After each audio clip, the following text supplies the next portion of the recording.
नमस्कार मित्रांनो, एस टीने प्रवास करणाऱ्या सर्व लाभार्थ्यांसाठी अतिशय महत्त्वाची अपडेट आहे। मित्रांनो, परिवहन मंत्री प्रताप सरनाईक यांनी मोठी घोषणा केली आहे की यापुढे एस टीची सवलत घ्यायची असेल तर आपल्याकडे हे कार्ड असणे गरजेचे आहे। मग कोणते कार्ड आहे तर NCMC कार्ड हे बंधनकारक करण्यात आलेले आहे। एस टीने प्रवास करायचा असेल तर हे कार्ड तुम्हाला दाखवावे लागणार आहे। म्हणजेच तुम्हाला सवलत घ्यायची असेल तर हे कार्ड लागेल। अनेक लाभार्थ्यांसाठी आपण मागे हा व्हिडिओ बनवला होता, त्यामध्ये अनेकांना प्रश्न पडलेले आहे NCMC कार्ड कुठे मिळेल, त्याची किंमत काय आहे, फायदे काय आहेत, कागदपत्रे कोणते लागतील। तर मित्रांनो, त्या संदर्भात आपण सविस्तरपणे माहिती देणार आहोत। तरी हा व्हिडिओ शेवटपर्यंत बघा आणि चॅनलवरती नवीन असाल तर चॅनलला सबस्क्राईब करा।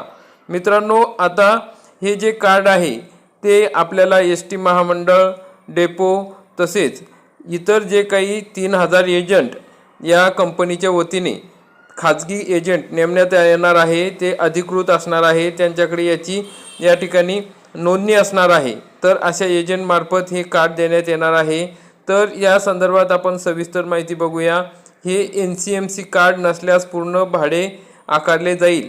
कार्डची डिलिव्हरी 30 दिवसात नोंदणीच्या ठिकाणी मिळेल। म्हणजे एस टी डेपोमध्ये ज्या ठिकाणी पास काढतात किंवा आरक्षण तिकीट काढतात त्या ठिकाणी ही नोंदणी होणार आहे। मग त्याच ठिकाणी तुम्ही जर काढले असेल तर त्या ठिकाणीच तुमचं हे कार्ड तुम्हाला 30 दिवसामध्ये मिळेल। सवलतीचे तिकीट फक्त कार्ड वॉलेटमधूनच दिले जाईल। कार्ड असेल तरच तुम्हाला त्याची सवलत देण्यात येणार आहे। महिला असतील तर महिलांना सुद्धा अर्ध तिकीट त्याच मार्फत त्याच कार्डच्या माध्यमातून मिळणार आहे। तर मित्रांनो, वॉलेट, कॅश किंवा UPIने टॉपअप करता येईल। NCMC कार्डवर आधार कार्डनुसार नाव व फोटो असतील। सदर कार्ड रोख समतुल्य व हस्तांतरित असेल। म्हणजे हे कार्ड ज्या व्यक्तीचं आहे त्याच व्यक्तीच्या नावाने चालणार आहे, त्यालाच ते वापरता येणार आहे। घरातील एखाद्या दुसऱ्या माणसाला दिलं तर ते चालणार नाही। सवलतीधारक प्रवाशांनी आरक्षण तिकीट काढताना कार्ड व्हॅलिडेशन करणे आवश्यक आहे। हरवलेले किंवा खराब झालेले कार्ड सशुल्क पद्धतीने बदलून देण्यात येईल।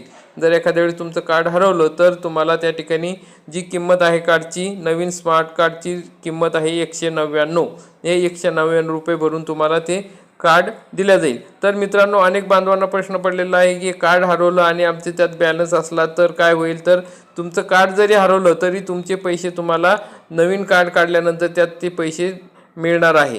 तसेच मित्रांनो, अनेक बांधवांना वाटते की आता आम्ही रिचार्ज केला आणि आमचे कार्ड आम्ही वापरत नाही तर त्यातले पैसे कुठं जातील। तर त्यातले पैसे कुठंच जाणार नाही। 1 वर्षानंतर तुम्हाला ते कार्ड पुन्हा रिन्युअल करावे लागेल। ज्या पद्धतीने फास्टॅग बघा गाडीवर लावला जातो आणि त्यातून टोल घेतला जातो, त्या पद्धतीनेच हा एक प्रकार आहे। तुम्हाला हे रिचार्ज करायचे आहे आणि हे रिचार्ज तुम्हाला ज्या ठिकाणी अधिकृत एजंट आहेत किंवा ST डेपो आहेत किंवा कंडक्टर आहेत त्यांच्या मार्फत तुम्हाला 50 रुपयापासून ते 500 रुपयापर्यंत तुम्ही रिचार्ज करू शकता आणि त्यात ते पैसे टाकू शकता। तर मित्रांनो, सगळ्यात महत्त्वाचा प्रश्न आहे की हे कार्ड आम्हाला कुठे मिळेल।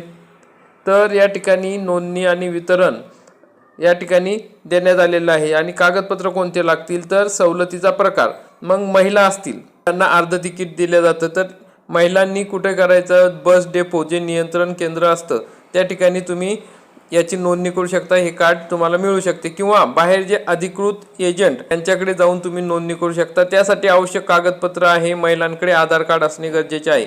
ज्येष्ठ नागरिक हे सुद्धा बस डेपो तसेच अधिकृत एजंटकडे नोंदणी करू शकतील, त्यांना पण आधार कार्ड आवश्यक आहे। अमृत ज्येष्ठ नागरिक म्हणजे ज्यांना जे नागरिक 75 वर्षाच्या वरचे आहेत त्यांना सुद्धा डेपोमध्येच किंवा अधिकृत एजंटकडे हे तुम्ही कार्ड काढू शकता। त्यांना या ठिकाणी आधार कार्ड लागणार आहे। दृष्टीहीन असेल, दिव्यांग असेल तर ते सुद्धा बस डेपोमध्ये आणि बाहेर अधिकृत एजंटकडे हे कार्ड काढू शकतात। त्यांच्यासाठी UDID कार्ड हे महत्त्वाचं आहे। दिव्यांग, शारीरिक अपंग असतील हे सुद्धा आणि अधिकृत एजंटकडे हे कार्ड काढू शकतात। त्यांच्यासाठी सुद्धा UDID कार्ड लागेल। UDID कार्ड नसेल तर तुम्ही या ठिकाणी आता लाभ घेऊ शकणार नाही।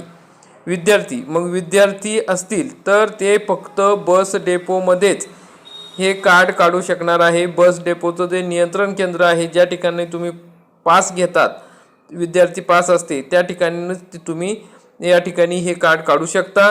त्या ठिकाणी तुम्हाला सरळ क्रमांक तुमच्या शाळेचा जो आहे ऑनलाईन UDISला असतो तो सरळ क्रमांक त्या ठिकाणी द्यावे लागणार आहे, तरच त्या ठिकाणी तुमचं कार्ड निघणार आहे. इतर सर्व सवलती ज्या काही शासकीय प्रमाणपत्र असतील किंवा इतर काय जे सवलतधारक असतील, दुसरे पत्रकार असतील किंवा पुरस्कारचे असेल, त्यांना सर्वांना नियंत्रण केंद्र म्हणजेच बस डेपोमध्येच या ठिकाणी हे कार्ड मिळणार आहे. अधिकृत एजंटकडे हे कार्ड मिळणार नाही. सवलत नसलेले प्रवासी त्यांना जर त्या ठिकाणी हे कार्ड घ्यायचं असेल, सवलत नाही तरी पण तुम्हाला कार्ड काढायचं आहे, पैसे सुट्टे नसतात म्हणून तुम्ही ते कार्ड काढून घेणार आहे, तर त्यांना बस डेपो आणि अधिकृत एजंट दोन्ही ठिकाणी हे कार्ड काढू शकता. त्यासाठी फक्त तुम्हाला मोबाईल OTP व्हेरिफिकेशन करावे लागेल. बाकी सर्व तुम्हाला कोणतंही कागदपत्र लागणार नाही. तर मित्रांनो, अशा पद्धतीने महत्त्वाची कागदपत्रे या ठिकाणी लागणार आहे. तर मित्रांनो, हे कार्ड नसेल तर तुम्ही या ठिकाणी प्रवास करू शकणार नाही. हा याचा एक मोठा फायदा आहे. आणि तुम्हाला सविस्तरपणे माहिती हवी असेल तर डिस्क्रिप्शन बॉक्समध्ये महाराष्ट्र राज्य मार्ग परिवहन महामंडळाचे 13 फेब्रुवारी रोजीचे 10 पानांचे परिपत्रक आहे. त्यामध्ये सर्व डिटेल माहिती दिलेली आहे. ते परिपत्रक मी तुमच्यासाठी डिस्क्रिप्शन बॉक्समध्ये देतो. तुम्हाला हवे असेल तर तुम्ही त्या ठिकाणून डाउनलोड करू शकता, किंवा तुम्हाला काही अडचण असेल तर तुम्ही कमेंटमध्ये विचारा. तुमच्या सर्व प्रश्नांची उत्तरे देण्यात येतील. आणि तरीही तुम्हाला प्रश्न समजला नाही किंवा काही अडचण आली तर तुमचा तालुका जिल्हा कमेंटमध्ये टाका. त्या संदर्भातले तेथील अधिकृत एजंट कोण आहेत आणि बस डेपोमध्ये कोणत्या ठिकाणी तुमचे कार्ड तुम्हाला मिळेल याबाबत माहिती देण्यात येईल. अशा प्रकारची महत्त्वाची अपडेट होती मित्रांनो. जास्तीत जास्त बांधवांपर्यंत हा व्हिडिओ नक्की शेअर करा. आपण हा व्हिडिओ बघितला त्याबद्दल धन्यवाद. व्हिडिओला जास्तीत जास्त शेअर करा आणि व्हिडिओ आवडल्यास व्हिडिओला लाईक करा, चॅनलला सबस्क्राईब करा. जय हिंद, जय महाराष्ट्र.